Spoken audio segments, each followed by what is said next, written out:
겸손은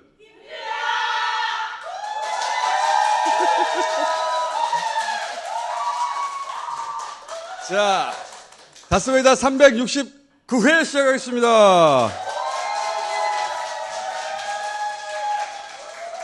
자, 두 분을 모시겠습니다.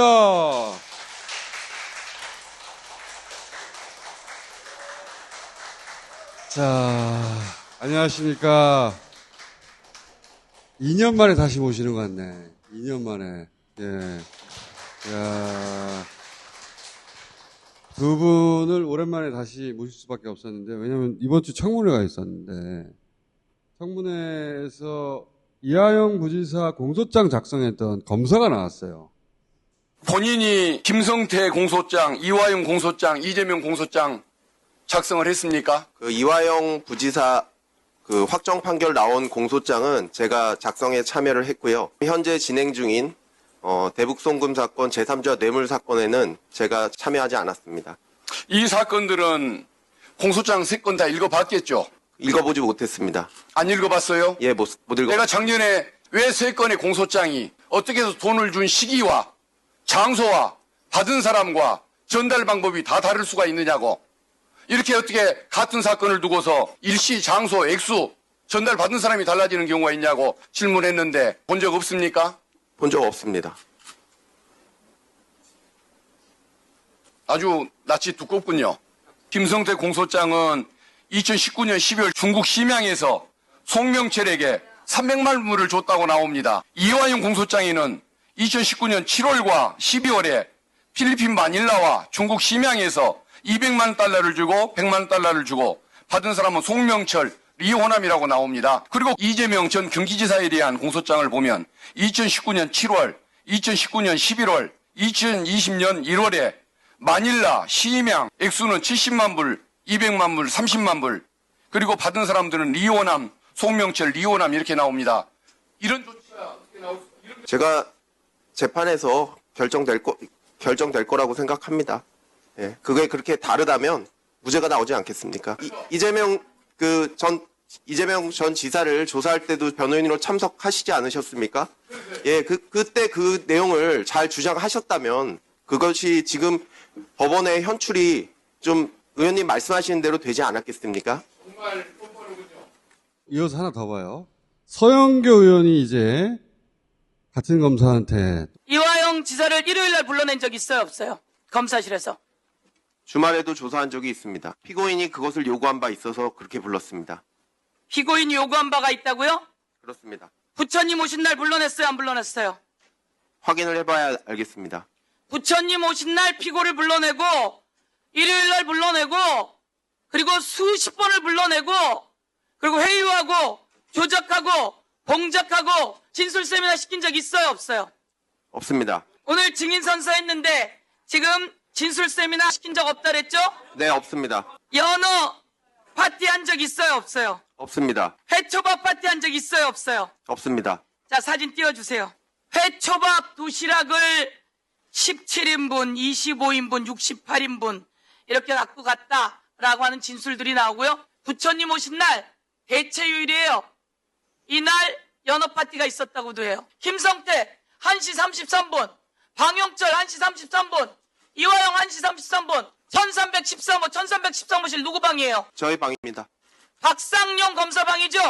그렇습니다. 내가 일요일 부처님 오신 날 이야기했는데 본인이 요구해서 그랬다? 3명이 동시에 요구했어요? 어디서 거짓말을 하는 거예요 지금? 답변 기회를 주시겠습니까? 답변해보세요. 이화영 부지사 같은 경우에는 주중에는 접견이 굉장히 많았기 때문에 주말 조사를 선호하는 면도 있었습니다. 저 사건 같은 경우에는 김성태, 방용철, 이화영의 3명의 대질 조사가 중요했기 때문에 이화영 부지사의 스케줄에 맞춰서 조사를 하는 편이었습니다. 어떻게 이렇게 뻔뻔스럽게 거짓말을 하죠?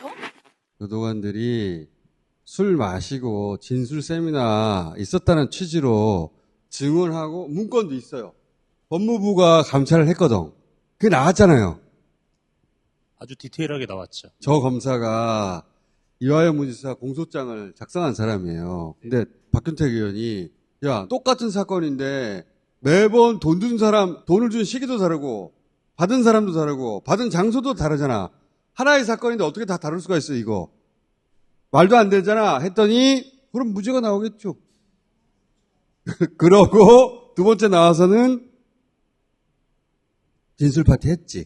법무부 감찰에서 얘기한 걸 듣고 한 거거든요. 그렇게 물어보는데도 안 했습니다. 그리고 왜 일요일 날 불렀어? 그거는 이하영 부지사가 원해서 그랬다. 우선은 사실 핵심은 이거예요. 김성태, 방용철, 이화영, 안부수 등등의 공범이에요. 공범들은 철저히 분리돼야 됩니다. 수사기관 입장에서도 공범들이 같이 모여서 뭔가 대화를 하면 진술을 짜맞출 거기 때문에 입을 맞추면 안 되잖아. 그런데 김성태가 구속되어 있는 기간이 1년이 채 안 됩니다. 1년이 채 안 되는 기간 동안 총 180회를 수원지검에서 불렀어요. 방용철도 거의 비슷한 수준으로 왔고 이화영 같은 경우는 정신차려 이화영 그때가 7월 어간인데 그때까지 한 40여 차례를 불려갔고 그중에 휴일에 불려간 날은 열흘 정도밖에 안 됩니다.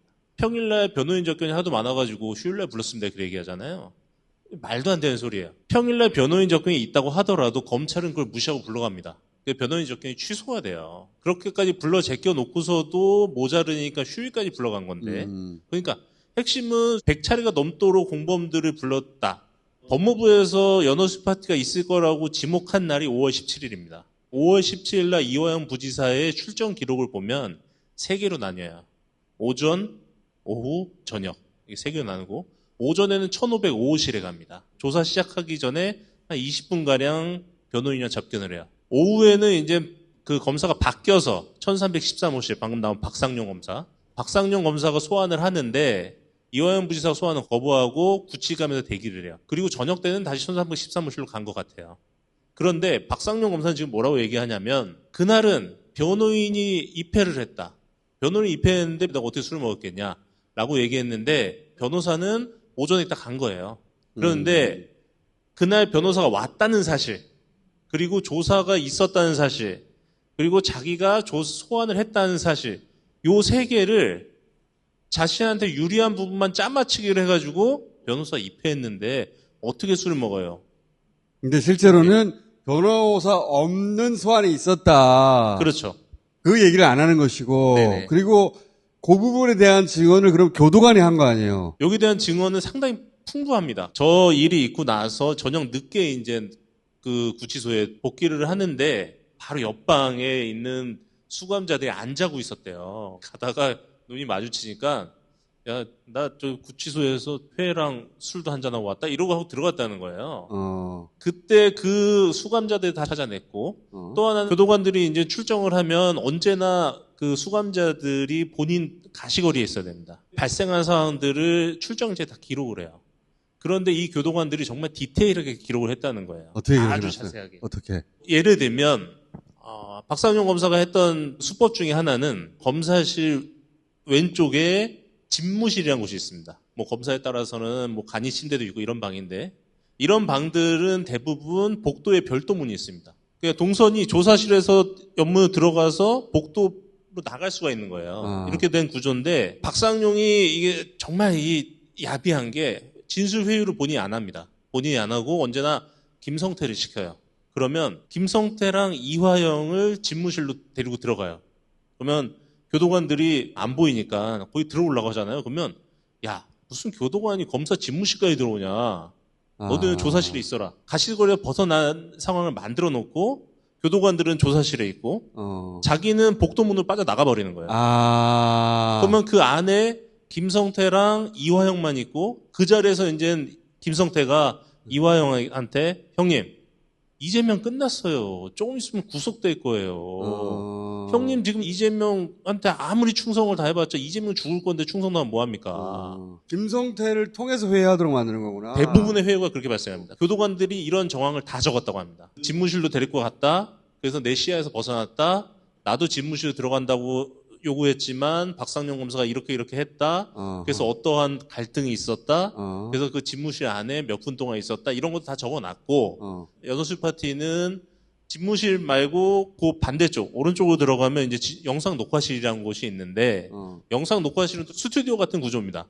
그 안에는 녹화실이 있고 그 밖에 이제 조그맣게 이제 엔지니어들 컴퓨터 있는 그 방이 있고 그 방에서 안에 영상 녹화실이 창문으로 이렇게 보이게 돼 있는 건데 교도관들한테는 녹화실까지 못 들어오게 하고 그 엔지니어 룸에서 그 창문으로 쳐다봐라. 그래서 교도관은 그 밖에 놓고 그 안에서 술을 먹은 거야. 그러면은 교도관들이 다 봤을 거 아니야. 봤죠. 봤고 거기다가 다 적어놨고 누구가 좌석 배치가 어떻게 돼 있고 어떤 안주가 들어왔고 흔히 이제 식당에서 쓰는 이제 스텐으로 된 한 1리터 정도 되는 물통 있잖아요. 그런 물통에 담긴 액체를 종이컵에 나눠 마셨다. 이 그러니까 정도까지 디테일하게. 교도관들은 그 안에는 못 들어가고 검사가 당신들 요 바깥에 있어. 볼 수 있는 상황에서 술 파티가 벌어졌다는 거 아니에요. 그렇죠. 그래서 그 사람들은 그 상황을 다 기록했어. 꼼꼼하게. 이건 제 추측인데 나중에 문제될 거라는 생각을 했던 것 같아요. 그러니까 그래서 문제가 됐을 때 본인들의 알리바이를 만들기 위해서 아주 디테일하게 적었던 것 같습니다. 그래서 술 파티 했다는 게 정확하게 기록으로 남아 있다는 거 아니에요. 네, 그렇습니다. 그러니까 단순히 기억해서 교도관들이 그때 술 마셨던 것 같은데요. 이게 아니고 실시간으로 본 걸 다 적어놓은 거 아니야. 그냥 진술이 아니에요. 페이퍼로 다 남아있는 거. 그러니까 이게 다 있는데 저 검사 술 파티 안 했습니다. 대놓고 거짓말하는 거예요. 대놓고 거짓말하는 거죠. 야, 근데 내가 저걸 보면서 우리 백정원 선생님 다시 모셔야겠다고 생각했어요. 저런 검찰을 상대했던 거야. 이하영 부지사가. 진술을 하기 직전의 상황이었거든요. 오래됐으니까 다시 얘기해야겠다. 자, 이하영 부지사가 검찰 회유에 넘어가기 직전이었어요. 법정에 나와가지고 검찰이 원하는 대로 진술하기 직전에 우리 백정원 선생님이 정신 차려 이화영. 정확한 워딩 맞습니까? 그런 것 같아요. 변호사가 박상용 검사랑 짜옹이 돼가지고 이제 이재명한테 보고했다. 그 말만 하면 당신은 그렇지. 보석으로 풀려날 겁니다라고 얘기를 했어요. 그리고 추석 때 나갈 수 있다라고 누님들이 왔을 때 그러더라고요. 그래서 변호사님을 제가 만났어요. 그랬더니만 저 앞에서 검사한테 전화를 했어요. 박상용한테. 그러면서 다 잘 될 거라고 다 얘기가 됐다 그래서 어떻게 얘기할 건데 그랬더니 이재명한테 보고했다고 그거를 다음 재판에서 얘기하면 이화영이는 네 하면 이제 다 끝난다고. 그런 상황이었어요. 이화영 부지사가 왜 검찰 회유에 넘어가서 보고하지 않았는데 보고했다고 말해야 되겠다고 결심했냐면 본인을 괴롭히는 데서 끝나는 게 아니고 주변 사람도 괴롭히고 가족도 괴롭히고 더구나 당신이 그렇게 말해도 이재명한테 별로 치명적인 거 아니야. 괜찮아. 다 얘기됐어. 라고 변호인도 얘기하는 거예요. 그때는 김광미 변호사가 아니라 우리 백정화 선생님이 나중에 잘라버린 변호사 있어요. 당신 해고야. 변호사까지도 다 얘기가 됐으니 그 말만 하면 풀려난다. 이럴 때였어요. 이럴 때. 그러니까 몸과 마음이 지친 상태에서 변호사도 그렇게 얘기하고 네라고 말만 하면 되나? 그렇게 하면 보석이 되나? 이게 이재명한테 치명적인 게 아닌가? 그러면서 나중에 내가 그 말은 거짓말이었어 라고 밝힐 수 있는 날짜. 그러니까 자기가 이재명한테 보고할 수 없는 날짜를 하나 골라가지고 네. 말해놓고 나중에 나와가지고 바로 잡을 수 있겠지. 근데 그렇게 진술하는 순간 못 빠져나가죠. 네, 이재명 걸려드는 거야 이제. 그런 상황이었어요. 그 재판정에 나온 거예요. 이제 검사가 물어보면 몸과 마음이 약해진 이화영 부지사가 법정에서 네만 하면 되는 상황에서 검찰이 계산하지 못한 변수가 있었던 거예요. 우리 백정화 선생님이 방청석에 앉아있다가 정신 차려 이화영. 그래서 그 증언이 무산되는 건데 지금 되돌아서 생각해 보자면요. 그때 이하영 한 사람만 살린 게 아니고 내란을 극복하고 이재명 정부가 탄생할 길을 터주신 거예요. 박수! 지금 생각해보면 엄청난 순간이에요, 그때가. 자다가도 뻘떡 일어나겠어, 진짜. 그때 검찰을 얼마나 황당했겠어. 다 만들어놨거든. 그때 검찰은 7월 말경에 이재명 소환 조사 일정을 잡아놓고 이때가 이제 7월 초순 어간인데 그 전에 이화영의 진술을 다 받아놓은 거예요. 7월 초 재판에서 이화영이 그거 맞아요 하면 그게 증거로서 효력이 발생을 하잖아요. 그러면 이재명 잡으러 가는 거예요, 이제. 그거 들고 이제 7월 말에 이재명 조사를 하고 바로 영장 쳐서 구속시키는 게 계획이었던 거죠. 그렇지. 박상용은 이게 다 됐다고 생각을 했어요. 다 됐다고 생각하고 이제 내가 이재명 잡고 내년 총선에 나가야지라고 했다라는 얘기까지 파다했습니다.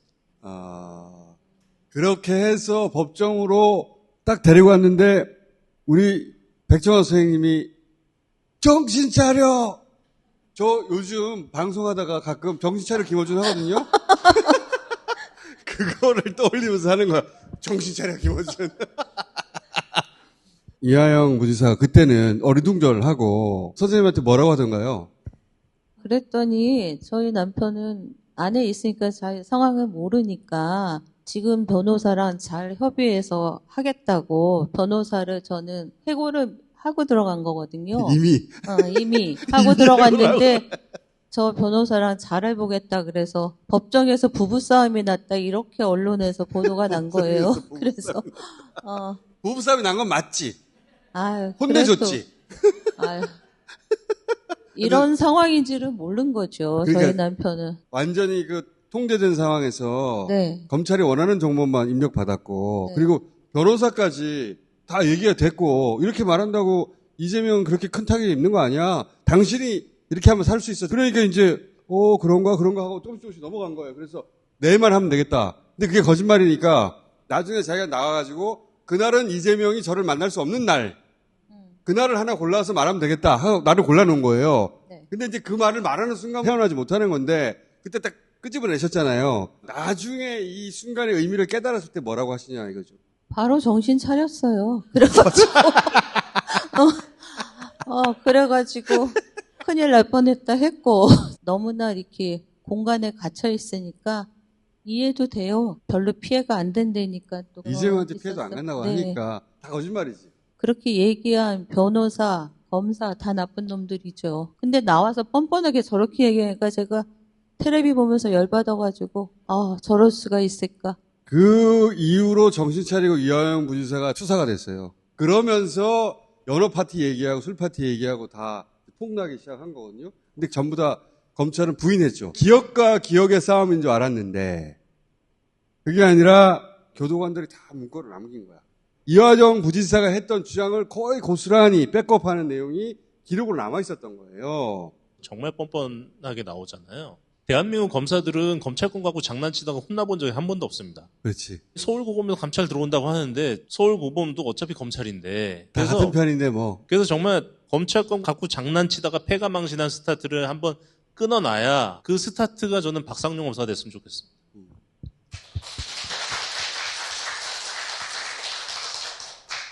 검찰이 통장 압류했잖아요.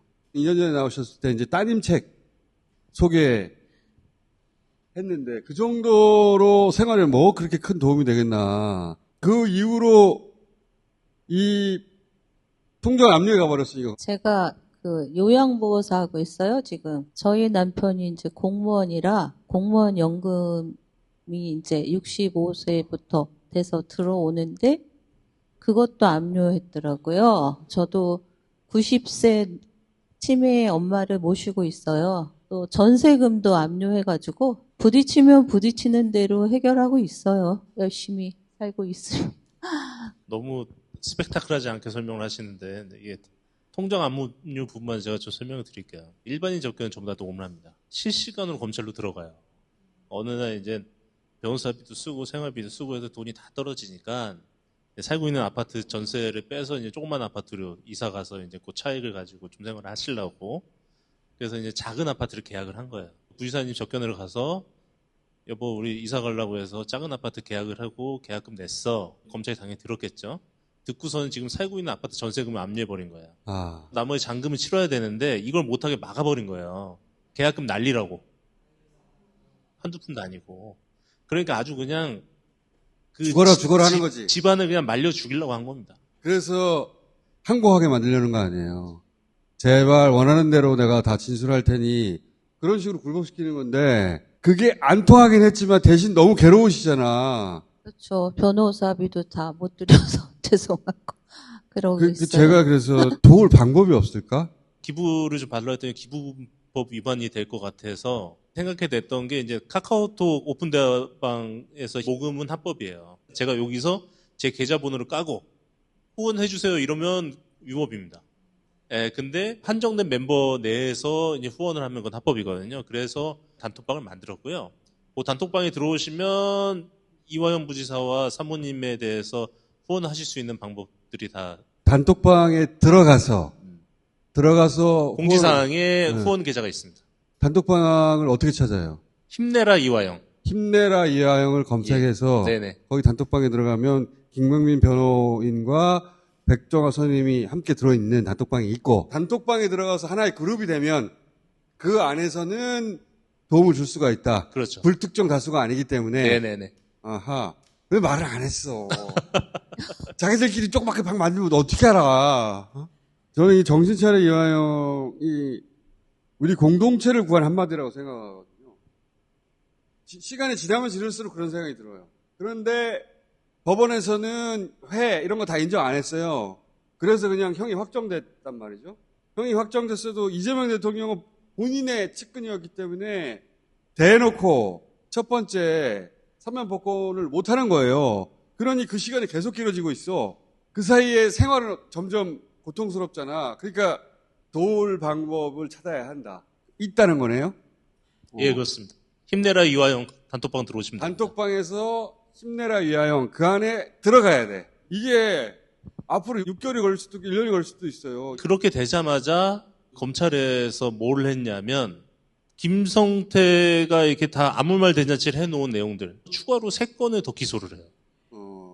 너 죽어봐라. 그 3건이 지금 재판이 진행 중입니다. 이화영에게 유리한 증언을 했던 증인들을 싹 다 불러다가 위증으로 다 기소해가지고 그 사람들도 재판을 받고 있고. 야, 검찰한테 덤비면 너희들 죽는 거야. 이걸 보여주려고 하는 거잖아요. 그리고 자기들이 지은 죄가 있으니까 끊임없이 덮어야 되는 거야. 자기들한테는 기소권 있으니까 수사권하고. 그렇죠. 감찰이 아니라 재수사를 해야 돼요. 이 건은 정말로. 청문회 보고서는 이게 안 되겠다. 다시 보셔야지. 방법이 있다. 힘내라 이화영. 힘내라 이하영 검색해서 찾아서 거기 들어가면 다 안내돼 있다. 예. 그거를 윤석열 정권에서는 대놓고 말을 잘 못했지. 무서워가지고. 이화영 부지사님 연배쯤 되시는 분들은 학생운동 했던 인연이 끈끈하잖아요. 그런데 이분들마저 생활비를 못 보태주시는 거예요. 못 버티지. 내가 돈 한 푼 줬다가 나까지 털리니까. 그렇지. 왜냐면 검찰이 다 때려잡으니까 주변에 있는 사람 다 떨어져 나가라고 이렇게 하는 거거든요. 그래서 고립돼서 더 이상 버티지 못하고 검찰이 원하는 대로 만들려고 하는 거예요. 근데 그거를 우리 백정아 선생님 같은 분이 버틴 거예요, 다. 청문회 보면서. 맞다. 저 때 못 막았으면은, 저 때 이재명 딸려 들어갔습니다. 영장 나왔어요, 그때. 이화영 부지사가 그 얘기 보고했다고 하는 순간 딸려 들어가는 거예요, 그냥. 그렇죠. 저는 무조건 나왔다고 봅니다. 네. 딸려 들어갔는데, 그때 이게 끊어져가지고, 검찰이. 그래서 얼마나 열받았겠어. 그러니까 이화영 계속 조지는 거야, 계속. 지금도. 주변 다 괴롭히고. 자, 힘내라, 이화영. 방법이 있다. 그리고 한 달쯤 있다가 다시 한번 모실게요. 얼마 모였나. 고맙습니다. 그때 또 뵙겠습니다. 감사합니다. 감사합니다. 고맙습니다.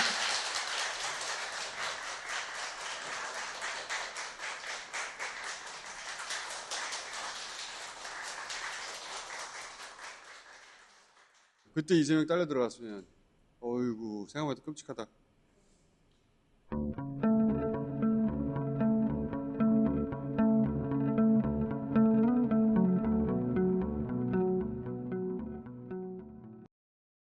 안녕하세요. 김어준의 다스페이다 광고스트 이상민입니다. 대한민국 남자들이 많이 꾸는 악몽 중에 하나가 군대 꿈이라고 하는데요. 어제 저도 군대 꿈을 꿨습니다. 그래서인지 몸이 유난히 피곤하네요. 달아올라! 오라 굴러 올라올라! 일어서. 야 이상민이, 야, 이상민! 내가 왜 그러는 것 같아? 잘 모르겠습니다! 사람은 잘 때 평균 20회에서 40회 이상 뒤척이기 때문이래. 이렇게 그렇지! 잘해 골라. 달아올라!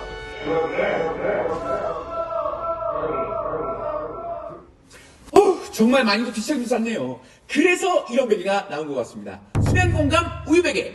뒤척임을 고려한 설계로 어떤 자세에서든 경추를 안정적으로 지지해준다고 합니다. 폭신하면서 탄력 있는 쿠션감을 원한다면 뉴 우유베개 라텍스, 적당한 쿠션감의 베개를 원한다면 뉴 우유베개 하이브리드, 단단한 지지력의 뉴 우유베개 듀오까지 세분화된 쿠션과 3점차 분산 이론에 기반한 오분할 구조의 베개를 지금 딴지마켓에서 만나보십시오.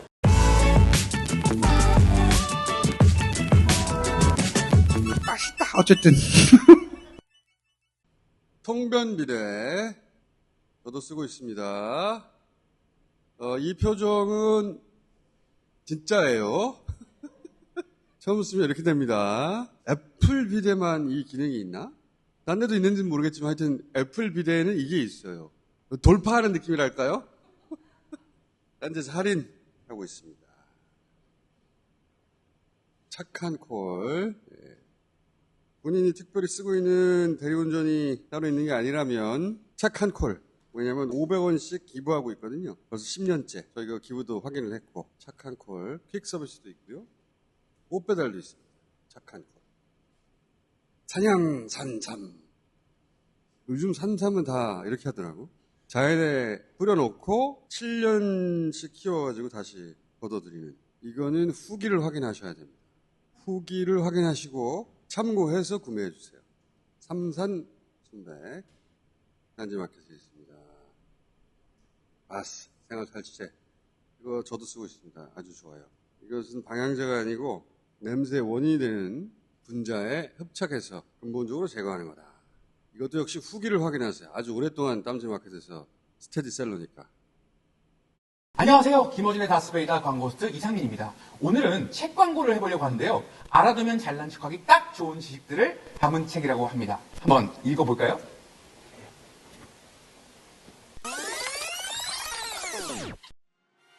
자, 77번째 상식 문제도 우열을 가리기 힘든 가운데 이제 78번째 문제가 나옵니다.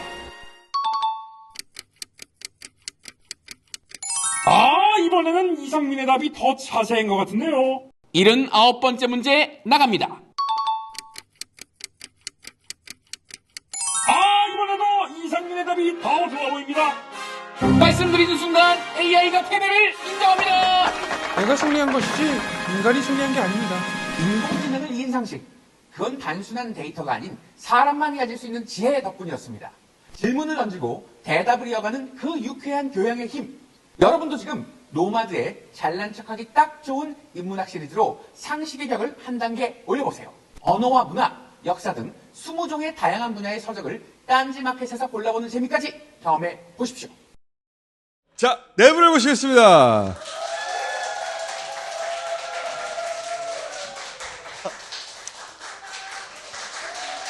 자, 거분 달려오는 중이고, 우리 영화 평론가께서는 또 일정이 많으세요. 네. 네. 비싼 데서 불렀나봐, 또. 그러니까요.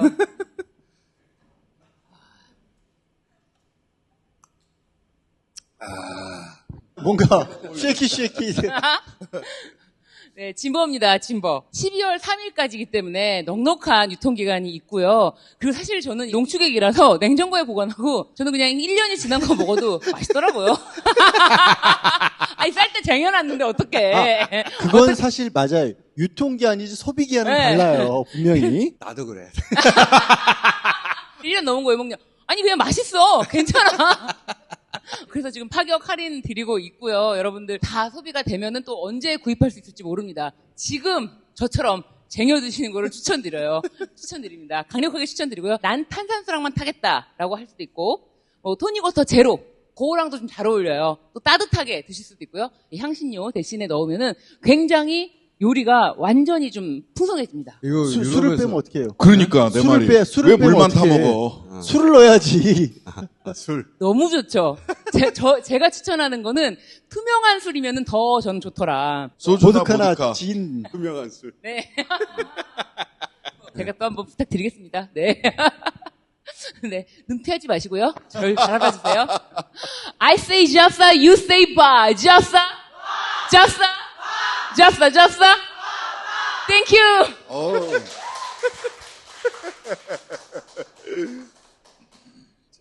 오늘은 우리 조희대 대법원장 청문회 얘기를 좀 해봐야겠는데. 왜 대법원장만 안 되는 거야? 대통령도 파면시키는데 왜 자기들은 공무원 아닌가? 법원 공무원이죠. 국가 공무원이잖아. 사법권 독립이라고 하는 게 과거에 뭐 권위주의 정부나 상부로부터의 독립을 얘기하는 거지 국민으로부터의 독립은 아니지 않냐. 그리고 청문회는 국민을 대신해서 국회의원들이 질의를 하는 것이고 상권 분립의 기본은 견제와 균형인데 그러면 법원에 대해서는 견제와 균형을 아무것도 못하라는 말인가? 그러니까 법원은 대통령도 재판하고 어떤 그러니까 경우에는 어떤 공무원도 난리잖아요. 그러면 법원에 대한 견제는 없어 아무것도. 청문회도 못하게 하면 어떻게 하라는 거야 대체? 심지어 판사들은요. 그 중간에 징계도 안 하고 한 번 인사평가하는 게 10년마다 한 번씩이에요. 10년에 한 번 평정받고 그냥 쭉쭉쭉 가죠. 뭐 저는 그럴 수도 있다고 생각을 해요. 그러면 전관을 없애면 됩니다. 판사로 시작한 사람은 그냥 판사로 끝나게 하든가. 평생. 네, 평생. 판사 그만둔 다음에 변호사 못하게 하고. 못하게 하고 로스쿨이나 이런 데만 가게 하거나 아니면은 향판 중에서도 막걸리 먹고 싸운 분들 화해시키고 뭐 이런 역할을 하는 분들 계세요. 딱 그 정도지. 전관을 없애야 전관 이유가 없어져요. 그 정도로 본인들이 집중을 하겠다. 그런 것도 아니잖아. 끝나고 나면 다 돈벌이하러 나가면서 무슨 뭐 하늘에서 내려온 사람처럼 금태 두른 사람처럼 얘기하는 거 웃깁니다, 솔직히. 일반 논어도 웃긴데 지금은 대법원장이 다음 대선 후보는 내가 정할 테야. 했잖아. 그거를 생방송으로. 삼권 분립을 자기가 박살내고 들어왔잖아, 여기로. 내가 어떤 후보를 제거하는지를 봐. 완전히 정치 개입을 했잖아요. 다음 대선은 국민들이 정하는 거 아니야. 내가 정하는 거야. 네, 했잖아요. 실행에 옮겼잖아. 그리고 그래놓고 일말의 해명도 없고. 그러니까 그러고 청문회 한다니까 안 돼. 그때 조희대 대법원장이 나서서 국민들 앞에 생중계했던 판결문의 내용은 뭐냐면 검찰과 법원의 검증을 통과한 사람들만이 국민들이 선택할 수 있다라고 판결문에 담아놨어요. 그러니까 우리가 된다고 하는 사람만 대통령 되는 거야. 그 중에서 니네들은 그 중에서 뽑는 거야. 판결문의 내용이 그거잖아요. 뭐 면접관이야? 서류심사. 아니 그래놓고 아니 그거 왜 그랬어요? 청문회 하자는데 안 된다는 거 아니야. 뭐 신선이야? 헌법상에는 사법부의 독립이 없습니다. 사법부의 독립이 아니라 법관이 그 심판할 때 헌법과 법률에 의해서 양심에 따라서 독립하여 심판한다. 재판의 독립인 겁니다. 재판도 마찬가지입니다. 헌법과 법률에 의해서 양심에 따라 독립하여 심판하는 것이지 이게 갑자기 뭐 기록도 안 읽고 눈으로 관심법이야 하면서 로그인도 안 하고 나는 다 로그인 안 해도 다 와. 지금 사법개혁안으로 내놓은 것과 관련해서 인사와 조직에 관한 부분을 건드리는 것에 대해서 그걸 건드리면 사법부 독립이 안 된다라고 주장을 하거든요. 근데 거꾸로예요.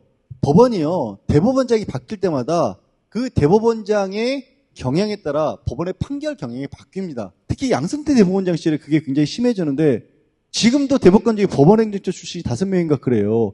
그게 아니고 재판부들은 바깥에서 진짜로 재판만 잘할 수 있다라면 자기 인사상 불이익을 안 받고 승진도 할 수 있고 높은 자리에 올라갈 수 있으면 그게 재판의 독립이 되는 거지. 대법원장이 테니스 좋아하면 일요일마다 테니스 치러 가는 게 재판의 독립이 아니잖아요. 근본적으로 사법부의 독립, 법관의 독립은 목표가 아니에요. 도구적 수단이에요. 무엇을 실현하기 위한 도구냐 하면 공정한 재판을 받을 국민들의 권리를 보장하기 위한 도구인 것이지 그게 신성불가침의 목표나 가치가 아니란 말이에요. 국민들이 공정한 재판을 받기 위해서는 권력으로부터 대통령으로부터 사법부가 독립해야 된다. 왜냐하면 왕이나 대통령한테 하도 사법부가 쪼물딱쪼물딱 거리는 이런 일들이 너무 많았잖아요. 핵심은 뭐냐? 국민들이 공정한 재판을 받을 권리입니다. 이 공정한 재판을 받기 위해서 사법부의 독립이라는 도구를 하나 설정해 놓은 건데 그게 무슨 신성불가침의 무엇인 것처럼 얘기하는 것 자체가 말이 안 된다. 우리 전체를 아무것도 건들지 마. 노터치. 청문회 대상도 아니고 우리를 탄핵해서도 안 돼. 말도 안 되는 소리예요. Don't touch me. 그러니까 조희대가 제2의 윤석열이라는 얘기가 나오는 거예요. 건드리지 마. 건드리지 마. 나 만지지 마. 지금 대법관 숫자 늘리는 것도 그런 거예요. 양승태 때 보면 이 사람들 많이 늘려야 된다고 해서 상고법원 만들려고 그렇게 난리를 쳤잖아요. 업무 과중하다고. 근데 올림포스의 신들이야 자기들이 14명이 이렇게 완전히 신탁인데 여기 숫자를 뭐 30명 늘린다고? 우리는 그러면 권한이 쪼개지는 거잖아. 저는 세상에 인력과 예산을 늘려주겠다는데 거부하는 정부 부처는 처음 봤어요. 그 14명이 먹을 떡을 여럿이 나눠 먹는 거는 나는 용납할 수 없어라고 얘기를 하는 거고, 입법부, 사법부, 행정부 이렇게 있잖아요. 대통령, 국회의장, 대법원장 중에서 권한이 가장 센 사람은 실은 대법원장이에요. 인사, 조직부터 시작해서 다 가지고 있어요. 다. 법원 내에서 견제할 수 있는 힘이 하나도 없어요. 어느 누구도 대법원장을 견제할 수 없어요. 미국 같으면은요, 법원 예산 한 절반쯤 잘렸을 겁니다. 검찰 수사관들이 압수수색 물품을 이렇게 제대로 관리를 못했다? 그러면 수사관 아마 절반 이하로 잘랐을 거예요. 다른 나라 의회에서는 그렇게 해요. 미국은 특히 더해요. 근데 예산을 늘려주겠다는데 안 하겠대. 그러면서 그게 독립이래. 좀 말도 안 된다고 생각합니다, 솔직히. 법원에서는 이재명 정권이 중요한 게 아니라 지금의 조이대 코트라고 하거든요. 양승태 코트, 김명수 코트, 지금은 조이대 코트예요.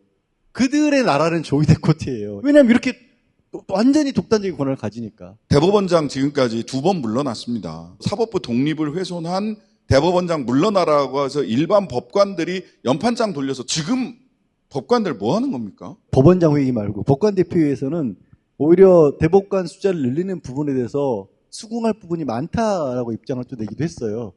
또 우연히 이 세 분이 또 변호사들이라 할 말이 참 많네요. 그러게요. 근데 지금 다 자제하고 있는 거야. 재판 안 하는 제가 지금 법관들 지금 뭐 합니까?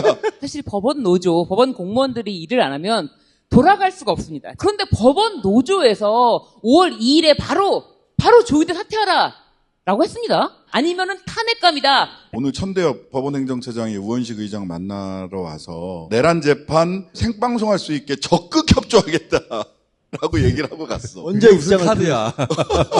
고등학교 때까지는 사법부의 독립 이런 얘기 별로 안 들어봤어요. 사법부의 독립이 중요하다는 얘기는 87년 이후에 나오기 이후에요. 노태우 정부 시절부터.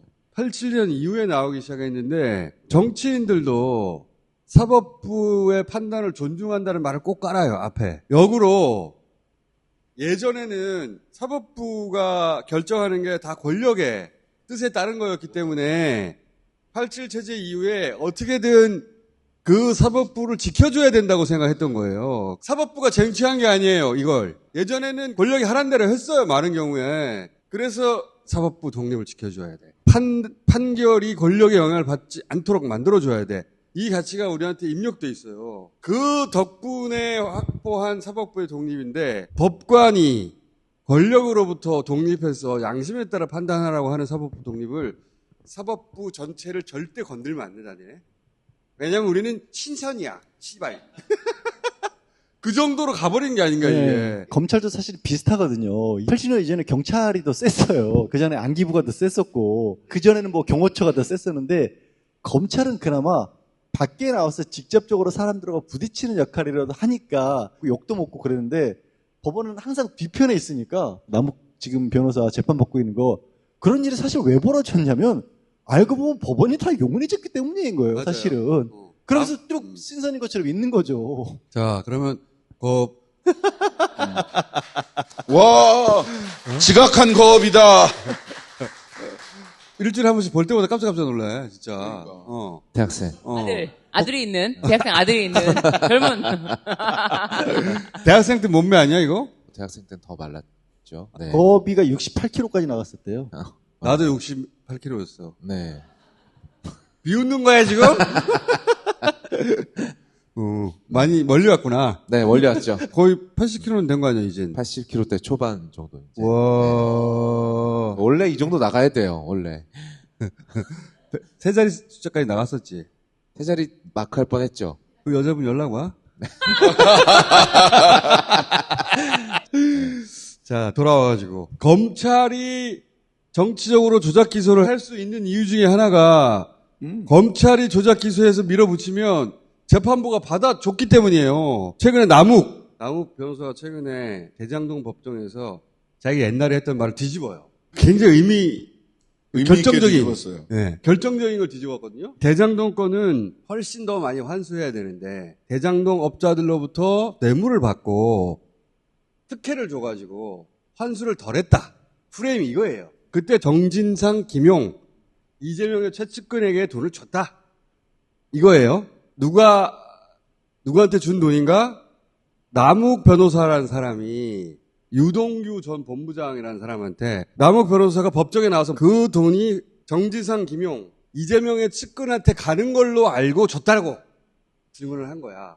남욱으로부터 유동규 거쳐가지고 이재명 측근한테 갔구나. 그래서 정진상, 김용 다 실형 나왔어요. 실형 나왔는데 얼마 전에 이 사람이 뭐라고 그랬냐면 나 그런 말 사실 13년에 돈 줄 때 그런 말 들은 적 없고요. 검사가 시킨 대로 했어요.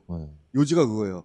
검사가 나한테 그렇게 말해줘가지고 법정에 가서 그렇게 말했어요. 골 때리는 거 아니야. 김용 같은 양반은 뭐라고 그랬냐면 아니 그 돈 나한테 준 게 아니고 그 돈은 유동규가 빚져가지고 빚 갚은 거예요. 업자한테. 업자가 나왔거든?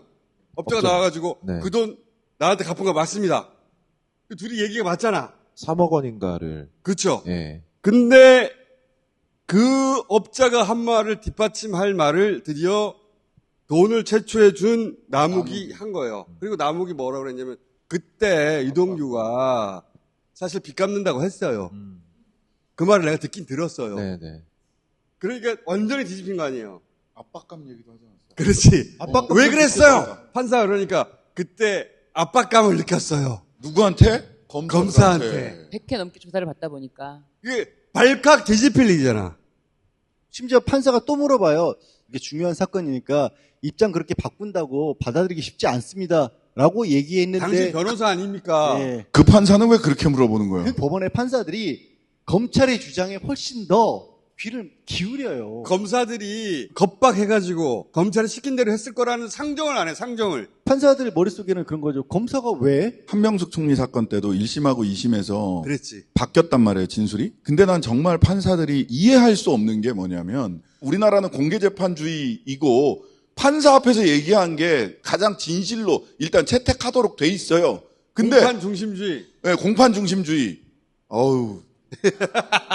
법조인! 재판을 많이 받다 보니까. 그러니까 한명숙 전 총리 재판 때도 그랬는데 검사실에서 한 얘기를 신뢰하고 판사가 자기 앞에서 한 얘기를 신뢰하지 않아요. 몇몇 판사 출신들한테 물어본 적이 있어요. 그분들이 하는 얘기가 피고인을 대리하는 변호사는 자기 개인의 이익을 위해서 일을 하지 않느냐. 근데 검사는 뭐 하려고 억울한 사람을 잡겠느냐. 정권의 개라서. 그러니까 그런 생각을 안 하는 거죠. 지금 40, 50대만 해도 다 사법연수원 출신들이고 자기 동료였단 말이야. 다 아름아름 아는 사람들이에요. 그렇지. 대학교 선후배고 뭐 연수원 동기고 그 사람들에 대한 신뢰가 훨씬 강해요. 검사가 이렇게 증인 진술을 제대로 받아내는데 탐욕스러운 변호사가 진술을 오염시켜 놓은 거야. 미치는 줄 알았어. 그 얘기 듣는데. 근데 이렇게 검사가 아예 판을 짜고 들어가는 사건들 이런 것도 그냥 대부분의 사건치를 보면 안 되는데 법원에서 모를까요? 특수부 검사 사건은 그걸 뒤집어야 되는데 전환이 안 되는 거예요, 이 사람들도. 저는 그렇게 생각이 들어요. 판사들도 모르지 않잖아요. 내가 여기서 나 혼자 정의롭게 나 혼자 대한민국 정의를 일으키겠다고 옳은 판결을 하겠다. 그것도 맞아요. 이런 마음을 가진 판사가 극히 드물어요.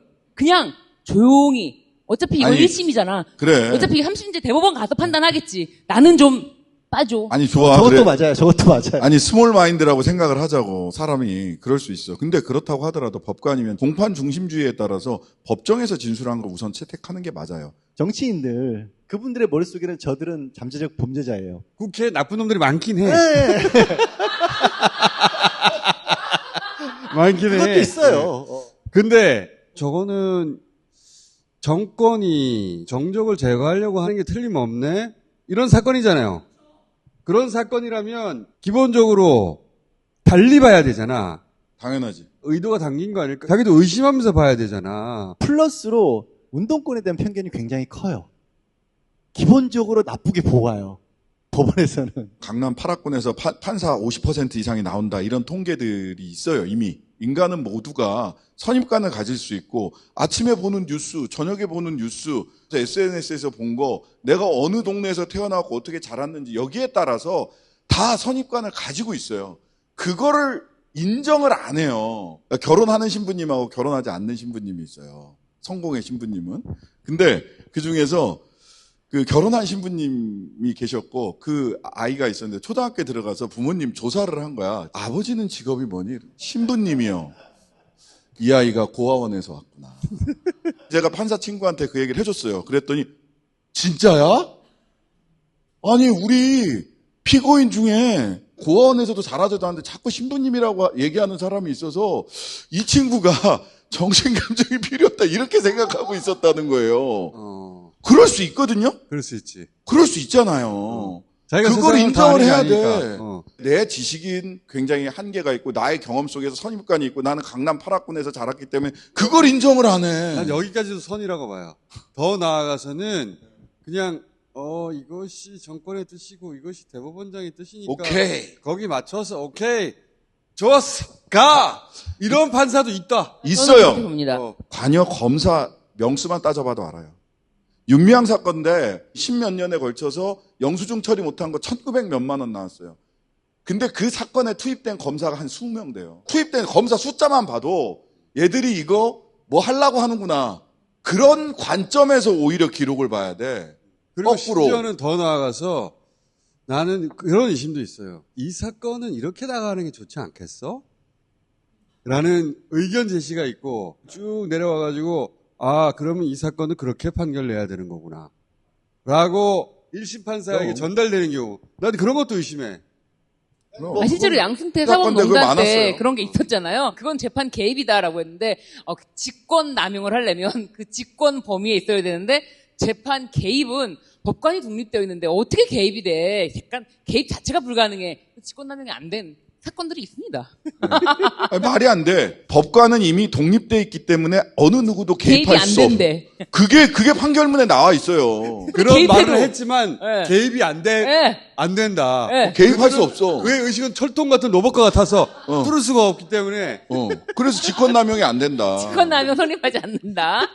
뚫을 수가 없는데 그럼 애초에 그런 얘기는 왜 했어? 그러니까 뚫렸어도 사법권 독립은 더 이상 얘기할 필요가 없네. 뚫을 수가 없는 거니까. 뚫렸어도 뚫린 게 아니야. 뚫린 게 아니야. 혼문이야 혼문. 캐대원 혼문이야 혼문. 물리적으로 뚫린 건 서부지법에서 물리적으로 뚫렸고. 검사들이 어떤 식으로 만들어내느냐를 이번에 남욱이 털어낸 거고요. 사실 특수부의 수사라는 게 당합도 있지만 여러분들 1년 전에 무슨 일 했는지 기억나세요? 몰라요. 근데 이렇게 물어보는 거예요. 그 신장씨고 불러놓고 얘기를 하다가 거업이 지난달에 만나가지고 둘이 한 2시간 동안 같이 문서도 작성하고 그랬던데요? 라고 물어봐요. 제가요? 거업이 했대던데 뭘. 네, 그렇게도 하고 거업이 했다 그래요? 헷갈려. 돌아가요. 그럼 집에 갈 때 보좌관이 물어요. 뭐 물어봐요? 아니 한 달 전에 거업 만났다는데? 자기도 모르게 머릿속에서 기억이 만들어져요. 그 과정이. 그렇지. 사람의 머리는요. 조작이 되게 쉬워요. 이게 가장 전형적인 수법이에요. 그래가지고 몇 번 더 하고 나서는 거업을 만난 걸로 되는 거예요. 그냥. 본인도 믿어요. 기억을 만들어준 거예요. 그게 임플란트 되는 거예요. 기억이. 근데 지금 남욱 변호사가 하는 사건은 스스로도 속이는 거예요. 그러더니 정권이 바뀌었으니까 이러다 큰일 나겠거든. 사실을 말하는 거예요. 사실은 이제요. 들은 적이 없어요. 검찰이 시킨 거예요. 100회가 넘는 소환조사를 통해서 압박감을 느꼈다잖아. 100회 넘게 가서 조사 받아보세요. 죽습니다, 진짜. 이재명 대통령도 국민과의 기자회견, 100일 기자회견에서인가 얘기를 했어요, 중간에.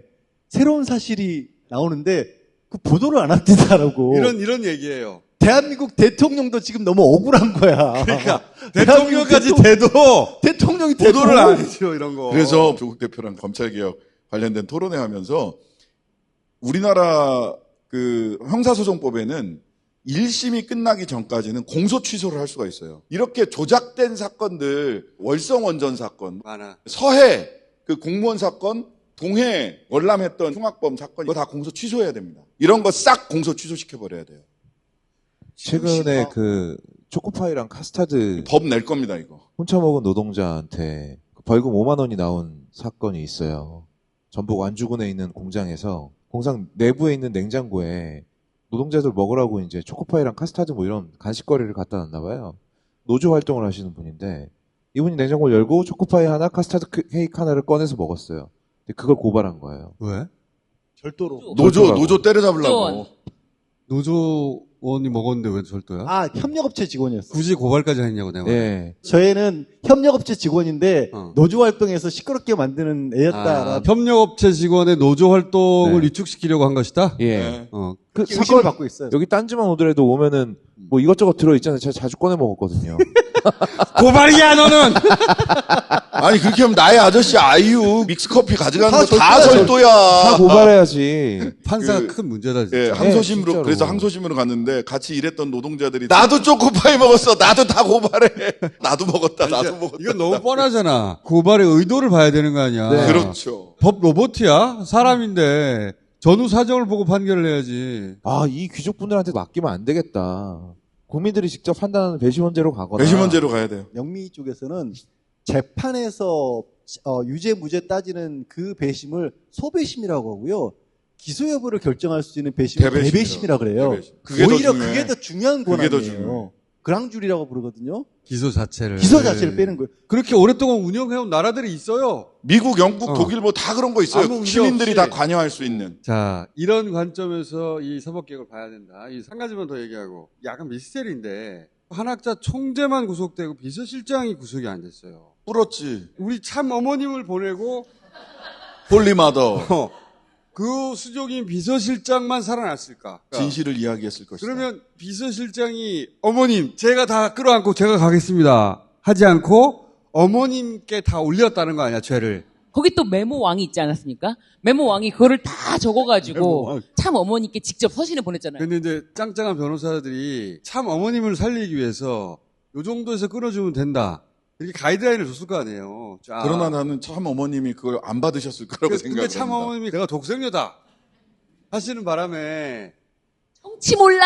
비서실장이 어머님까지 가지 않습니다. 제 선에서 다 막을 수 있습니다. 그러니까 안심하고 가가지고 다른 얘기 안 하고 나는 독생녀다. 근데 이렇게 한 게 아닐까? 저는 비서실장이 다른 말을 했을 수도 있다고 생각을 해요. 다른 가능성은 뭐냐면 교단을 지키셔야 됩니다. JMS가 이렇게 쫙 신자들이 빠졌던 때가 검찰에 가서 살려달라고 빌었다는 얘기가 신자들한테 나갔을 때거든. 우리 교단을 지키기 위해서는 거기 가서 그들을 교화해 주십시오. 그렇지. 설교하고. 또 하나의 가설은 참 어머님을 보내드리고 통일교의 다음 세대는 내가 이끌어 가야 되겠다. 참엄마를 설계한 거네. 근데 이제 바로 교지를 내리고 가시었다라고 해서 공개된 게 뭐냐면 손자 둘, 손주 며느리 둘, 이 네 사람을 중심으로 교단을 운영하거라. 예, 한 세대를 떼었네. 거쳐서 손자들 손자들에게. 하고 손주 며느리. 설사 예. 그 두 번째 가설에 계획이 있었다 한들. 예. 그래서 나는 첫 번째 가설이지 않을까. 교단을 지키셔야 돼. 근데 주장입니다. 우리 참어머님은 지금 연세가 있으신데 예. 버틸 수 있을까? 아, 그거 좀 어려워 보이긴 해. 사람들이 종교의 자유와 종교 활동의 자유를 구분을 못하거나 일부러 헷갈리게 만들어요. 목사님이 또는 스님이 예수를 믿어야 됩니다, 뭐 부처님 믿어야 됩니다라고 하면서 도로를 막 함부로 무단횡단하면 안 되잖아요. 종교의 자유가 아니잖아요. 그냥 범죄잖아, 그거는. 종교의 자유는 양심의 자유, 내면의 자유에 속하는 거기 때문에 누구도 침해할 수가 없어요. 근데 종교 활동은 우리 실정법에 맞춰서 해야 되는 거잖아요. 함부로 할 수 있는 게 아니잖아. 나는 딜을 해가지고 다 불어라. 정치로부터 진정한 독립을 이루거라. 그렇지. 일본에서도 그렇게 정치하고 가까이 지내다가 완전 사라지게 생겼지 않느냐. 여기서도 마찬가지다. 순수하게 종교 활동만 하거라. 대신 다 알려주라. 그렇지. 조직적입니다. 개인의 일탈이 아니에요. 그러니까. 조직 전체가 움직인 교구별로 누구누구 돈 줘라 이게 다 나왔잖아. 그러니까 그 돈이 다 국민의힘으로 갔더만. 그리고 네. 자기들이 직접 관리하는 정치인이 있었다는 거 아니에요. 네. 포항 쪽에는 뭐 김정재 뭐 이 이렇게. 관계도를 쫙 다 얘기하고 그러니까 보석 신청하시고 나오셔야지. 통일교 입장에서도 우리 조직 전체가 감당을 해야지. 어떻게 참 어머님께 배임의 죄를. 다 얘기하고 털고 정치화는 손절하겠습니다. 죄를 인정하고 앞으로 그런 죄를 저지르지 않겠다라고 해야 참 어머님을 보호해 드릴 수 있어요. 네. 참 어머님이 빨리 나오셨으면 좋겠어요. 아, 그러니까요. 아, 그러면은 통일교가 정치로부터 독립한 원년이 되겠네요. 그거는 따로 예. 편집해가지고 아니, 통일교 왜? 쪽에 보내줄게. 한 입으로 두 말하기 뭐 이런 거. 통일교가 교리를 바꾼다 쉽지 않다고 봐요. 나는 참 어머님을 할 수 있다고 그러니까요. 봐요. 참 어머님을 구하기 위해서 홀리만 다 진술하고 증언하고 새로운 증거 제출하고 특검과 어깨동무하고 그렇죠. 같이 그렇죠. 함께. 폴리박에 뇌물죄, 횡령죄 절대 그럴 수 없죠. 이렇게 하면 안 돼. 변호사분들께 진짜 진심으로 드리는 말씀입니다. 우리 어머님을 다시 나오시게 해달라. 조직이 요 사람한테 얼마씩 줘서 어떻게 하였다. 그렇지. 권성동한테는 돈을 네. 쇼핑백으로 이만큼을 주었다. 네, 그렇죠. 플리바겐이라는 게 있잖아요. 특검 1장 1절에 플리바게닝이 있어요. 그러니까요.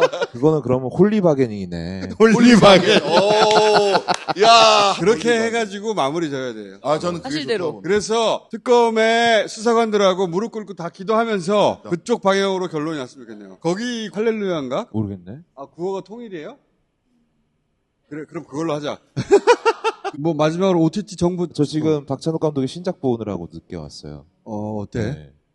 윤석열 평론가는 약간 혹평을 했는데 저는 굉장히 재밌게 봤고요. 나는 초기 박찬욱이 좋아하시는 분들은 이 영화 별로 안 좋아하실 건데, 근데 저는 박찬욱이라는 예술가가 어떤 방향으로 자기의 영화를 발전시켜 왔는지, 한동안은 이제 주인공들이 다 여성인 영화만 만들었었거든요. 그러다가 이제 가족과 가장이 주인공인 영화를 가지고 왔어요. 상업적으로는 성공할 만한 영화다? 상업적으로는 저는 재밌다라고 생각해요. 일단 저로 하여금 한 번 더 보고 싶다라는 생각이 들게 만들었기 때문에. 박찬욱 감독 영화 중에 최고? 그렇진 않아요. 1등이 뭐야 그러면? 1등은 여전히 저는 복수는 나일 것인데, 저는 그때 박찬욱도 좋아하고 지금 박찬욱도 굉장히 좋아요. 올드보이가 몇 등인데? 올드보이는 3등. 2등이 뭐야? 2등은 아가씨. 아가씨. 아가씨. 그래, 알았어. 뭐 아침에 이명세 감독님도 말씀하셨지만 박찬욱, 봉준호 정도의 클래스에 오른 감독이면은 그냥 호불호만 있을 뿐입니다. 근데 어쨌든 추천한다 나는. 그렇죠. 저는 추천해요. 세 분 뭐 추천할 거 뭐 있으면. 진흙탕에서라고. 진흙탕 뭐라고? 진흙탕에서. 아, 그게 그 여자 죄수들 나오는 거? 아르헨티나의 여자 교도소를 배경으로 한 거거든요. 사람이 참 야해. 좀 야하기도 해요. 많이 야해요, 그거. 네. 예. 아, 중남미의 교도소가 험악하다는 얘기는 가끔 언론 보도에서 봤잖아요. 이 정도였어? 라는 다큐예요? 드라마인데 되게 잘 만들었어요. 아, 트루 디텍티브 시리즈 아시죠? 트루 디텍티브. 시즌 4가 나왔는데 주인공이 조디 포스터예요. 1 아주 재밌었고. 1 진짜 재밌었죠. 2도 재밌는 축에 들었는데 3부터 좀 이상. 3 좀 살짝 이상했어요. 근데 4가 재밌어요 또? 시즌 3회째 보고 있는데. 아, 트루 디텍티브 모르는구나. 1이 진짜 유명한 거예요. 1이. 진짜 명작이죠, 그거는. 근데 지금 3회까지는 긴장감을 잘 유지하고 있어요. 알래스카에 있는 기지에서 어느 날 사람들이 한꺼번에 증발해버린 거예요. 오, 설정 재밌는데? 그리고 식당 바닥에 딱 보니까 잘린 혀가 하나 놓여있어. 정통 스릴러예요. 그렇죠. 수사물인데 형사 2명이 나와가지고 일종의 버디무비처럼 진행하는데 명작이에요. 1은. 시즌 4는 약간 조디 포스터 중심으로 넘어갔고요. 이제 옆에 있는 사람들이 몇 명 있는데 역시나 조디 포스터가 대단하다. 나올 때마다. 양들의 침묵 느낌인가? 양들의 침묵에서 한 30년 지났지만 더 원숙해진 느낌이 있어가지고. 그럼 나이가 형사 현역하기엔 너무 많잖아. 60세가 넘으셨으니까. 은퇴한 형사야? 아니요, 그냥 형사. 그냥 우겨요, 그냥.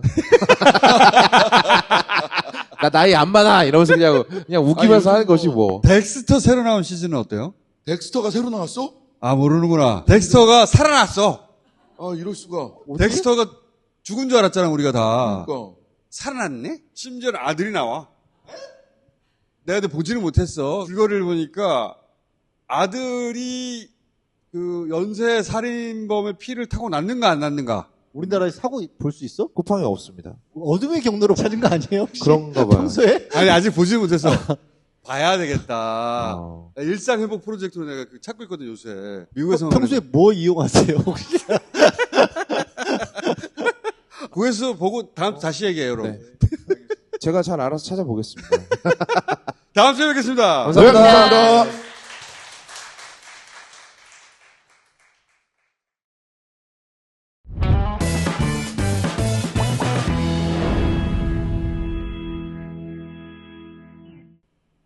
진보. 아하. 요즘 유통기한 남은 친구들, 이렇게 유통기한을 딱 표시하고 절반 할인할 때 있어요. 찬스! 유통기한도 많이 남았네, 12월이면. 진짜 찬스네. 예. 안녕하세요. 김어준의 다스베이다 광고스트 이상민입니다. 죄송합니다. 네? 네? 지금 닥스메디 연구소에서 무언가를 꾸미고 있다고요? 마실 때 아주 좋을 거야. 계획대로구만. 멈춰라!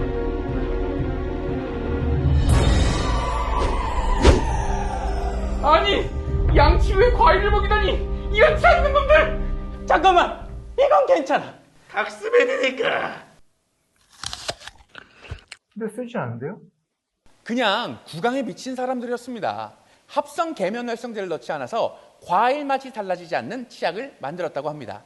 자연 유래 성분으로 만든 것은 물론 사용자의 필요에 맞게 기능까지 세분화된 닥스메디 치약, 시리니 케어의 1S 치약, 잇몸 케어의 더블 X 치약, 어린이를 위한 치약 K까지.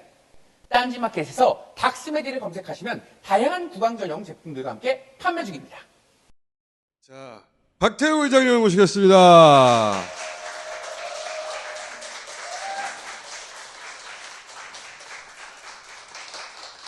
저희가 철학과 AI를 번갈아 가면서 지금 두 박 선생님을 모시고 있는데 오늘은 AI입니다. 예, 오늘은 이제 AI를 어떻게 써야 되나에 관한 말씀을 드리겠습니다. AI 활용법. 예. 오케이. 그 AI를 쓸 때 얘가 뭐 하는 앤가를 알면 쓰기가 좋잖아요. 무수히 많은 데이터에서 잠재되어 있는 패턴을 찾아내는 일을 합니다. 고양이라는 패턴이 있잖아요. 데이터를 굉장히 많이 공부를 하면 얘가 고양이를 잘 그려요. 프로그래밍 코드도 규칙이 있을 거 아니에요. 코드를 엄청나게 들여다보면 얘가 코딩을 할 수 있습니다. 그러니까 생성하고 추론하고 개선하고 워크플로우, 그 일의 업무 순서를 잘 설계해 놓으면 그걸 그대로 따라가면서 일을 하기도 하고 새로운 발명도 하고 재기적 개선도 하고 그런 일을 하는 게 AI예요. 그러니까 어딘가에 잠재된 패턴이 있다. 그럼 이건 AI가 할 수 있는 일이구나. 이렇게 생각하면 됩니다. 그 AI를 잘 쓰는 방법은 대화를 잘하는 겁니다. 검색은 한 번 질문하는 게 중요해요. 관련한 키워드를 잘 찾아서 딱 집어넣으면 자료가 나오죠. 그런데 AI는 그게 아니라 얘랑 대화를 해야 돼요. 내가 정말 궁금한 게 있고 알고 싶은 게 있으면 계속 물어가면서 대화를 하는 거예요. 좋은 답을 끄집어내는 방법은 내가 맥락을 최대한 잘 전달하는 거예요. 내가 이걸 왜 찾고 있다. 내가 이게 왜 궁금하다. 찾아서 어디에 쓸 거다. 이 설명을 앞에 쭉 맥락을 다 공유한 다음에 이러이러한 거에 대해서 알려달라. 라고 하면 얘가 맥락 없이 물었을 때보다 한 10,000배쯤 훌륭한 답이 나옵니다. 아무리 복잡한 문제도 사실은 여러 단순한 것들이 복합되어 있는 거거든요. 질문을 잘해야 된다는 얘기네요. 예, 대화를 잘해야 됩니다. 그러면 사람들은 어떻게 쓰고 있나? 며칠 전에 하버드 대하고 오픈 AI, 챗GPT 만드는 회사 오픈 AI거든요. 둘이 공동 연구를 했어요. 150만 건의 대화를 분석했습니다. 그랬더니 사람들이 질문하는데 50%, 뭔가를 하는데 30%, 그리고 자기를 표현하고 인생 상담을 하는데 20%를 쓰더라. 질문하기는 이런 겁니다. 2차 세계대전의 주요 원인이 뭐냐? 제주도 여행 갈 때 가볼 만한 맛집을 추천해라. 양자 컴퓨팅의 기본 원리를 설명해라. 이걸로 50%를 쓰더라. 퇴사를 고민 중인데 장단점에 대해 조언해주세요. 이런 것도 이런 것도 실제로 묻는다는 거죠, 지금. 예. 그리고 새로운 사업 아이템을 구상 중인데 아이디어를 제시해 주세요. 야, 이런 걸 묻는구나. 예. 그 다음에 이제 수행하기, doing인데, 뭐 이력서에 들어갈 소개서를 작성해라, 파이썬으로 코드를 짜달라, 프랑스 사람한테 이메일 보내야 되는데 이걸 프랑스어로 번역해달라, 데이터 요약해라, 뭐 이런 것들을 할 수 있어요. 이런 거는 굉장히 실용적이다. 네네. 회사에서도 활용이 많이 되겠다. 지금 다 하고 있을 거예요. 특히 긴 보고서 핵심 내용을 요약해 주세요. 네네. 특히 저는 긴 동영상을 요약해 주세요가 필요한 그렇죠. 그렇죠. 1시간 반짜리를 다 볼 수 없어 지금. 너무 시간이. 쉬워요. 핵심 요약해 주면 그 중에 꼭 봐야 될 포인트를 찾아볼 수 있잖아요. 네네네. 그게 전에는 그 유튜브 동영상 같은 거를 요약해 주는 다른 AI가 있었는데 지금은 그냥 구글 제미나이 프로에 링크 집어넣고 요약해 달라면 해줍니다. 놀라운 세상이다. 예. 자. 그리고 표현하기가 이런 거예요. 오늘 이런 힘든 일이 있었다 하고 얘기를 하고 위로를 받고 싶을 때 이게 20%쯤 돼요. 야, 이런 것도 하네. 네. 고대 로마 시대의 철학자가 되어 나와 대화해줘. 와. 굉장히 잘해요. 고대 로마 시대의 언어로 그때 사고 방식으로 돌아가서. 예. 역할을 부여해 주는 게 AI를 잘 쓰는 팁 중에 하나예요. 그러니까 이런 식이에요. 제가 뭐 지금 AI 전략위원회 공공 AI 분과장을 하고 있거든요. 네가 미국 정부와 영국 정부에서 정부의 AI 트랜스포메이션을 여러 번 진행해 본 경험이 있는 아주 유능한 PM이야. 네 입장에서 권고를 좀 해달라. 진짜 유능한 PM한테서 권고를 듣는 것 같아요. 도움이 됩니다. 오늘 이런 힘든 일이 있어서 이거는 위로나 예. 인간적인 리액션을 바라는 건데. 그렇죠. 그런데 AI한테 저런 걸 기대하고 묻는 사람들이 20%나 있다는 거예요. 20%나 돼요. 그리고 다른 것들은 생각을 한 적이 있는데 고대 로마 시대 철학자가 그러니까 AI한테 역할을 부여하고 역할 부여하는 게 AI하고 대화하는 굉장히 중요한 팁입니다. 나도 해봐야 되겠다 이거.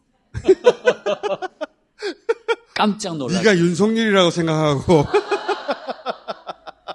네가 김건희라고 생각하고 보석을 어디다 숨기겠니 이런 거. 그것은 잘 모르겠어요. 역할 부여하기 이건 내가 생각 못 해봤네. 시청 앞에 성공의 본당이 있잖아요. 거기 가보면 벽화가 이렇게 있어요. 근데 손가락 모양을 이렇게 하고 있잖아요. 이게 궁금하면 그냥 핸드폰을 꺼내서 찍습니다. 찍고 그 앱이 다 있잖아요. 챗GPT도 그렇고 클로드도 그렇고 구글 제미나이 프로도 앱이 있거든요. 앱에다 이 사진을 올리는 거예요. 이 사진을 올리고 예수께서 손가락 왜 저러고 계셔? 그러면 답이 나옵니다. 이렇게 설명이 나와요. 구글 또는 네이버 그 포털 검색이 이제 1차원적인 검색이었다고 하면 지금은 완전히 달라졌네, 차원이. 지금 그래서 웹사이트 트래픽이 이렇게 떨어지고 있습니다. 이렇게 하면 더 훨씬 편하니까. 구글 검색을 했다면 여러 가지 키워드를 반복해서 이걸 좁혀가야 했을 텐데. 근데 여기는 한 번에 그림과 함께 답해주니까 놀라운 수준에 도달했네. 버마 여행을 갔는데 부처가 있다. 그럼 저 손 모양은 뭐야? 라고 사진 찍어서 똑같이 물어보면 됩니다. 그러면 이렇게 나와요. 이게 설법인이라는 손 모양이다. 지식을 암기하는 게 의미가 없어진 시대네. 예. 그 이탈리아 여행 가서 메뉴가 나왔는데 사진을 찍어서 이 메뉴를 한글로 번역해주고 어떤 요리인지 설명해달라라고 물어보면 됩니다. 그냥. 그러면 이렇게 나와요. 그 재료는 뭐고 맛은 어떻고 다 나오는 거죠. 챗GPT, 구글 제미나이 프로, 클로드가 다 똑같습니다. 집에 이제 이런 약병이 돌아다녀요. 그러면 그냥 이렇게 찍으면 됩니다. 원래 옛날 같으면 저런 그 글자를 읽게 하는 게 굉장히 어려웠거든요. 병도 동그랗고 조명도 뭐 그렇게 박지 않고. 근데 지금은 저게 너무 쉽게 됩니다. 그러면 얘가 알아서 지가 확대해가지고 다 읽어서 다 읽은 다음에 필요하면 검색도 해서 답을 주는 거예요. AI 시대에 발맞추지 않으면 진짜 엄청난 격차가 벌어지겠다. 그럼 사진 푹푹푹 찍어가지고 이거 설명해달라면 그만해요. 이렇게 나오는데 읽어봐도 무슨 말인지 잘 모르겠잖아요. 그래서 추가로 질문을 할 수 있습니다. 부신과 갑상선 지원을 통한 스트레스 관리가 뭔 뜻이야? 실제로 알려진 효과가 있어? 하고 두 번째 질문. 이게 대화예요. 그럼 또 나와요. 쭉 설명을 하죠. 그리고 그 다음 페이지를 보면 이게 핵심인데요. 실제 과학적 효과가 있냐에 대해서 애슈와간다가 이런 효과가 있다고 되어 있지만 아주 소규모 연구다. 그리고 요드 같은 경우에는 갑상선 기능이 필수이긴 한데 한국처럼 해초를 많이 먹는 사람들 경우에는 요드가 넘친다. 그러니까 이런 거 먹지 마라. 그리고 한계점을 보면 강력한 임상 연구가 부족해서 FDA는 이런 주장을 승인하지 않는다. 그래서 라벨에 별 표시가 붙어 있는 거다. 그러니까 그냥 수면하고 운동하고 식단하고 생활 습관 개선해라. 그러니까 이 약으로 그런 거 기대하지 말고 운동하고 생활 습관 개선해라. 그게 어려우니까 약을 먹지. 운동하는 게 운동한 몇 시간 하는 게 힘들게 약 하나 먹고 해결하려고 그러지. AI 니네가 뭘 알아?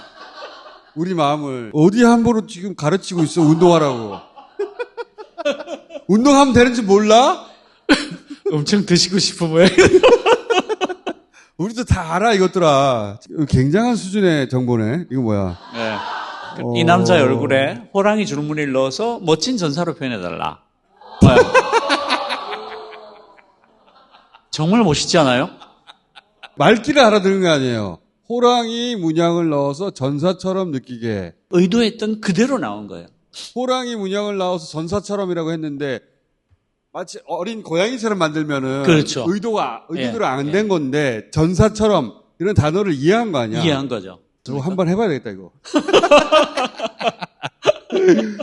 대단한 수준에 도달했다, 진짜. 네, 네. 공부하는데도 쓸 수 있는데 중력, 그래비티를 초등학교 수준, 고등학교 수준, 대학 수준으로 설명해 달라. 따라갈 수 있어. 네. 그리고 그렇지. 대학생 수준이 되면 그 질량의 곱하기에 비례하고 거리의 제곱에 반비례한다. 근데 여기 쭉 보면 설명을 보면 지오데식이란 말이 나오잖아요. 그럼 저걸 또 물어보면 돼요. 특히 학문하는 영역에서 하고 사업하는 영역에서 AI 의존성이 엄청나게 높아질 것 같은데요. 그렇습니다. 예. 학문하는 사람들은 AI를 벗어나기 힘들 것 같고 진짜. 적어도 효율이 10배 이상 높아지는 것 같아요. 최상위 코더들이야 AI가 만들어 놓은 것에서도 오류를 찾거나 혹은 AI의 도움을 받는 수준이겠지만 중간쯤 되면 AI가 더 정교한 코딩을 할 것 같은데. 그래서 중간이 사라지겠는데 이거? 그렇습니다. 그래서 이게 불공평한 증폭기라고 부르는데 최상위 개발자들인 AI를 너무너무 잘 써요. 그렇겠죠. 그래서 자기가 효율이 10배 이상 올라갔다라고 얘기를 해요. 그런데 중하위 개발자들은 AI는 한계가 있어. 이렇게 얘기를 합니다. 그러면은 최상위가 AI를 쓰지. 그래서 지금 그 신입 직원들의 일자리가 말라 비틀어지고 있습니다. 그럴 것 같아요. 신입을 안 뽑아요. 이 동영상의 주요 내용을 정리해줘. 이것도 옛날 같으면 그 동영상 요약하는 전용 AI가 있었는데 지금은 그냥 아무 AI나 구글 제미나이에 링크 집어넣고 이렇게 하면 이렇게 정리를 다 해줍니다. 말씀하신 것처럼 5분 25초에서 열어서 저걸 읽어보면 볼 수 있는 거죠. 동영상을 집어넣어서 1시간짜리예요? 그러면 이 결과치를 토해내는 게 얼마나 걸리는 거예요? 딱 2, 3초. 와, 그게 놀라워. 이 AI 없이 하는 사람과 AI의 도움을 받는 사람의 그 업무 생산력, 일의 효율도는 엄청난 차이가 벌어질 것 저는 한 같아요. 10배 정도 차이 날 거라고 생각합니다. 나이하고도 상관없어요. 지금 그 나이든 개발자들이 자기들이 부활했다고 얘기해요. 그 나이든 개발자들이 경험이나 노하우는 그대로 있거든요. 그렇지. 근데 떨어진 부분이 손에 느린 거였는데. 그게 AI는 오히려 나는 기성세대가 활용법을 제대로 익혀서 맞습니다. 느려진 몸을 보충할 수 있을 것 같은데? 지금 이미 그렇게 되고 있어요. 이거 20, 30대가 아니라 40, 50대가 알아야 되네. 예, 맞습니다. 그 시니어 개발자들이 회춘했다. 그렇게 얘기하는 애들이 많아요. AI가 그러니까 젊은이의 것이 아니라 경험을 갖춘 사람. 그 사람들에게 가장 유용한 툴이네. 예. AI가 가진 위험성에 대해서 계속 얘기해 왔는데 AI 개발을 멈추거나 발전을 멈출 수는 없어요. 그 얘기는 그 얘기도 하고 지금 도달한 AI 수준을 잘 활용하는 것도 지금 세대는 해야 되겠다. 그럼요. 그게 이제 개인이 해야 될 일이 있고 사회로서 해야 될 일이 있잖아요. AI의 굉장히 위험한 부분들은 사회로서 대응을 해야 됩니다. 그치. 정치권에 어떤 제도를 만들어라. AI가 만들어내는 생산성 향상의 몫을 청년 취업 정책의 수단으로 서라. 사회적 안전판을 만들어라. 이런 거는 그 시민으로서 요구해야 될 사항이고, 그러나 개인으로서는 이런 식의 어떤 AI 활용을 어떻게 하면 좋은 건가? 제대로 쓰려면 어떻게 해야 되냐? 잘 쓰는 법을 배우고 하는 게 중요하죠. 예전에 자동차가 없었던 시절에는 사람이 갈 수 있는 거리 혹은 말을 타고 갈 수 있는 거리 내에서 생활이 한정돼 있었잖아요. 세계의 사이즈가 그만큼밖에 안 됐어. 맞아요. 근데 엔진, 자동차 나오니까 세계가 확장돼 버렸잖아요. 예. 그래서 자동차를 신체 확장이라고 이해했거든요. 그렇죠, 그렇죠. 뇌의 확장이 비로소 이루어졌어, 이게. AI가 뇌를 확장하는 시대가 됐어요. 그렇습니다. 자동차도 이 정도의 혁명적인 변화를 일으켰는데, 이 뇌의 확장은 우리가 상상할 수 없는 변화를 만들어낼 수도 있겠어요. 너무 무시무시해요. 사실 저는 좀 겁납니다. 아니, 그 겁난 거를 계속 얘기했지, 진짜. 근데 이걸 자기가 잘 활용해야 그 위험성도 알 것 같아요, 난. 지금은 활용하지 않을 도리가 없고 안 할 이유가 없어요. 제가 이제 어떤 무슨 일을 하느라고 사람들 모아가지고 팀빌딩도 하고 계획서도 만들고 해서 이제 한 달 반 정도 됐을 때 갑자기 좀 궁금해지는 거예요. 얘를 AI한테 물어보면 뭐라고 하지? 맥락을 쭉 설명을 하고 이걸 해라 했는데 나온 답이 저희가 한 달 반 동안 하는 보고서하고 95% 같은 거예요. 이제 낯선 사람들끼리 모였기 때문에 그 팀빌딩을 하는 시간이기도 했어요. 그러니까 그런 토론을 안 할 도리는 없었어요. 이렇게 합시다 던지는 거하고 한 달 반 동안 같이 토론을 해서 결론 나온 거는 전혀 다르죠. 결론이 같더라도. 예. 네. 하긴 했어야 되는데 한편으로는 굉장히 허탈했어요. 자, AI에 대한 얘기 나하고 상관없다고 생각하는 분들도 많았을 것이고 굉장히 어렵겠거니 생각하셨을 분들도 많을 것 같은데 그렇지 않다. 네네. 전혀 그렇지 그렇지 않고 않습니다. 무료 버전도 많아요. 맞습니다. 40, 50대들이 적극적으로 활용해야 되겠어. 맞습니다. 그 딥리서치라는 기능이 있거든요. 얘는 이제 최대한 30분까지 깊이 생각을 하고 웹에 있는 온갖 자료를 다 찾아가지고 논리적으로 리포트를 구성해 주는데 한 A4지로 한 16페이지, 17페이지를 써줍니다. 포스트닥, 그러니까 박사후 과정에 연구한 한 3명이 한 5일에서 일주일 정도 작업한 정도의 퀄리티가 나옵니다. 야. 그걸 가지고 시작을 하면 시간을 일주일에서 열흘 이상 줄인 채로 시작할 수 있어요. 일상생활에서도 굉장히 여러 가지 즐거움도 찾고 예. 효용도 찾을 수 있을 것 같아요. 네. 그 수사관들도 김건희라면 AI를 멀리 느낀 사람들이 있어요. 적극적으로 활용해보자는 거예요. 그걸 이해하고 나면 그 위험도도 이해할 수 있어요. 맞아요. 이게 이렇게는 쓰면 안 되겠다. 이것도 알 수 있잖아요. 그렇죠. 자, 그래서 AI 시간 그리고 철학 시간을 저희가 병행해서 계속 가져가도록 하겠습니다. 오늘 여기까지 하겠습니다. 감사합니다.